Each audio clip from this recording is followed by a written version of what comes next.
बात भारत और चीन की ही करेंगे, लेकिन उसके पहले मेरे पास आपके लिए कुछ सवाल हैं। क्या आपको या आपके किसी जानने वाले को डायबिटीज़, ब्लड प्रेशर, गठिया या थायराइड जैसी चीज़ों की दिक्कत रही है?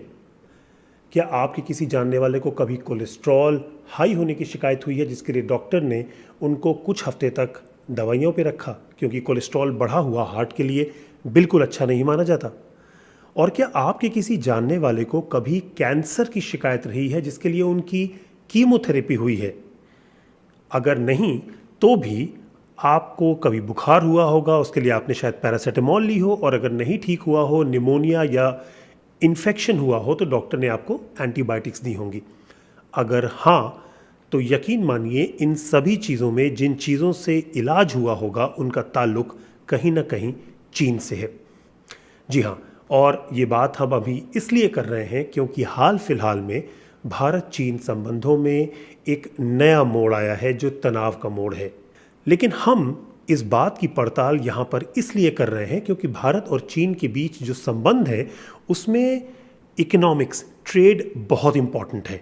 और उसमें भी सबसे बड़ा, सबसे इम्पॉर्टेंट कहा जाने वाला जो एस्पेक्ट है, जो एलिमेंट है, वो दवाओं का है। जी हाँ, भारत जो है वो जो बल्क ड्रग्स होती हैं उसका 70% चीन से आयात करता है।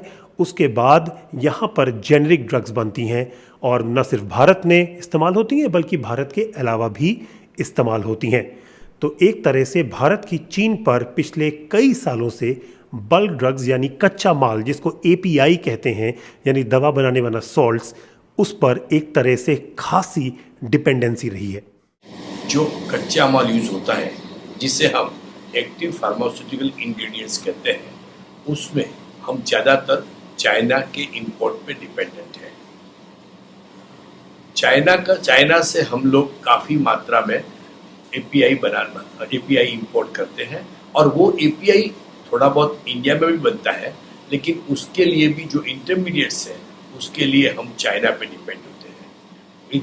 एक तरह से ये कहा जाए कि 70% डिपेंडेंसी एपीआई में हमारी चाइना पे है। भारत और चीन के व्यापार की बात हो तो 2001 के बाद से दोनों मुल्कों में व्यापार की तेज़ी आई है। उन दिनों जहां $3 अरब का बिजनेस होता था दोनों के बीच, वहां 2018-19 तक ये $90 अरब छू रहा था। और अगर चीन से भारत होने वाले इंपोर्ट्स की बात करें तो करीब 15,000 करोड़ का जो इंपोर्ट हुआ है 2018-19 के दरमियान, उसमें से दवाओं की मात्रा मज़े की है। 1,150 करोड़ की दवाओं यानी बल्क ड्रग्स का भारत ने इंपोर्ट किया है चीन में सिर्फ एक साल पहले, ऐसा भारत के वाणिज्य मंत्रालय के आंकड़े बताते हैं। पहला मुख्य कारण ये है कि चाइनीज़ यूनिवर्सिटीज़ में बड़े उम्दा किस्म का रिसर्च होता है, और जो इनोवेशन वहाँ पे होता है वो फ़ौरन बहुत ही प्रभावी तरीके से इंडस्ट्री में पहुँच जाता है, और इंडस्ट्री उस इनोवेशन का, उस रिसर्च का इस्तेमाल करके उनके जो अपने प्रोसेस हैं उनको और ज़्यादा मजबूत करती है और बेहतर बनाती है, और निर्माण लागत को कम कर लेती है। क्योंकि निर्माण लागत कम होती है, इसलिए वहाँ से आने वाले प्रोडक्ट्स बाकी देशों के मुकाबले सस्ते होते हैं। दूसरा बड़ा कारण ये है कि जो बल्क ड्रग या इंटरमीडिएट चाइना से ज़्यादातर आयात किए जाते हैं, उनका एक बड़ा हिस्सा ऐसे बल्क ड्रग्स या इंटरमीडिएट्स का है जिनके की निर्माण में किसी न किसी स्तर पे फर्मेंटेशन टेक्नोलॉजी का इस्तेमाल होता है। अब फर्मेंटेशन टेक्नोलॉजी में बिजली की खपत बहुत ज़्यादा होती है, और हाल के ही वर्षों तक चाइना में बिजली की दर भारत के मुकाबले बहुत सस्ती थी। इसलिए ऐसे प्रोडक्ट्स जिनमें फर्मेंटेशन टेक्नोलॉजी का इस्तेमाल है वो चाइना में बहुत ही सस्ते रूप से बनते थे, इसलिए उनका भारत में आयात काफ़ी मात्रा में होता था। एक तीसरा मुख्य कारण यह है कि चाइना में अदर मैन्युफैक्चरिंग ओवरहेड्स, जो दवा बनाने में निर्माण लागत आती है, ओवरहेड्स आते हैं, वो भी काफ़ी कम है। क्यों? क्योंकि अभी हाल तक ही चाइना में वैज्ञानिकों की, इंजीनियर्स की, दवा इंडस्ट्री में काम करने वाले जो केमिस्ट हैं, जो फार्मासिस्ट हैं, उनकी तनख्वाहें और देशों के मुकाबले काफ़ी कम होती थी। अब हालांकि वहाँ भी बढ़ने लगी हैं, लेकिन अभी तक कम होती थी। हालांकि ये कोविड-19 के दरमियान में जब प्रॉब्लम हुआ तो मैं ये कह सकता हूँ कि उससे हमें अपॉर्चुनिटी देखनी चाहिए और इससे हिसाब से हम लोग ज़्यादा से ज़्यादा एपीआई इंडिया में बंदे और कम डिपेंडेंसी चाइना पे हुए ऐसा प्रयत्न करते हैं। हालांकि एक बात हमें स्वीकार करनी चाहिए कि अभी ग्लोबल कॉम्पिटिटिवनेस के हिसाब से हमें चाइना पर डिपेंडेंसी आज चालू है, लेकिन फ्यूचर में हम किस तरह से चाइना से डिपेंडेंसी कम कर सकते हैं वो हमें बिल्कुल ध्यान रखना चाहिए और गवर्नमेंट के सपोर्ट के बिना ये हो नहीं सकता। तो जैसा कि हमने सुना कि चीन से दवा मंगाने में एक तो लागत कम आती है, कॉस्ट कम है वहाँ की दवाओं की। दूसरा, चीन में वहाँ पर दवा उतनी ज़्यादा बनने की वजह भी जानी कि वहाँ बिजली सस्ती है, बड़े लेवल पर मास प्रोडक्शन होता है और वहाँ पर research and technology, research and development से जो फार्मास्यूटिकल कंपनीज है वो जुड़ी हुई हैं एक लंबे समय से।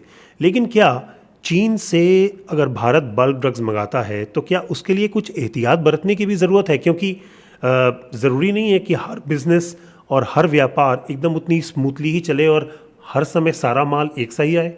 चीन से क्वालिटी के बारे में प्रॉब्लम्स तो है, पहले भी थे थोड़े प्रॉब्लम्स, बट अभी क्या है, जब भी नया माल अपने पास आ रहा है तो अपना जो माल जो आ रहा है वो प्रॉपर वेंडर सिलेक्शन प्रोसेस से आना चाहिए, उसका ऑडिट होना चाहिए, वो कंपनी का उसका क्वेश्चनरी तैयार होना चाहिए। और अपने को ये भी नक्की करने का जरूरत है कि वही जगह से आ रहा है जहां हमने अप्रूव किया है। दूसरी जगह से माल आने का चांसेस बहुत ज्यादा है, उसमें गलती और गलत माल आने का चांसेस है। आपको याद होगा बहुत साल पहले चाइना ने माल पर्टिकुलरली अफ्रीकन कंट्री में भेजा था, इंडिया का नाम लिखा था उसके ऊपर एंड चाइना से माल गया था।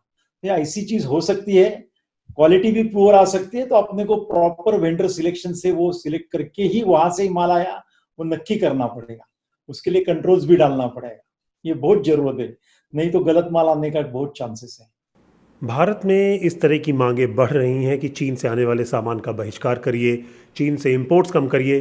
सड़कों पर विरोध प्रदर्शन हो रहे हैं, लोगों ने बाहर विरोध प्रदर्शनों में टीवी तक सड़कों पर लाकर तोड़े हैं चीन के बने हुए। हालांकि भारत सरकार ने अभी इस पर कुछ साफ तौर से नहीं कहा है, लेकिन टेलीकॉम और रेलवे मंत्रालय कुछ ऐसे मंत्रालय हैं जो इसको इशारा कर चुके हैं कि आगे होने वाले चीनी सौदों से वो शायद पीछे हट सकते हैं। इस बीच एक बात सबसे गौर करने वाली वो ये भी है कि भारत और चीन के बीच ये पहली बार नहीं है जब विवाद हो रहा है और इस तरह की मांगें उठ रही हैं। हाल ही में 2017 में डोकलम में दोनों देशों के सैनिकों के बीच में हाथापाई हुई थी। सिक्किम के पास है डोकलम, और गुत्थम गुत्था हुई थी, हालांकि कोई हताहत नहीं हुआ था। उस समय भी ऐसी मांगें उठी थीं। लेकिन गौर से सुनिएगा, हकीकत यह है और सरकारी आंकड़े और एक्सपोर्ट इंपोर्ट फिगर्स भी इस ओर साफ साफ इशारा करते हैं, 2017 के बाद से भारत ने चीन से बल्क ड्रग्स और ज़्यादा इंपोर्ट की हैं। नितिन श्रीवास्तव, BBC, दिल्ली।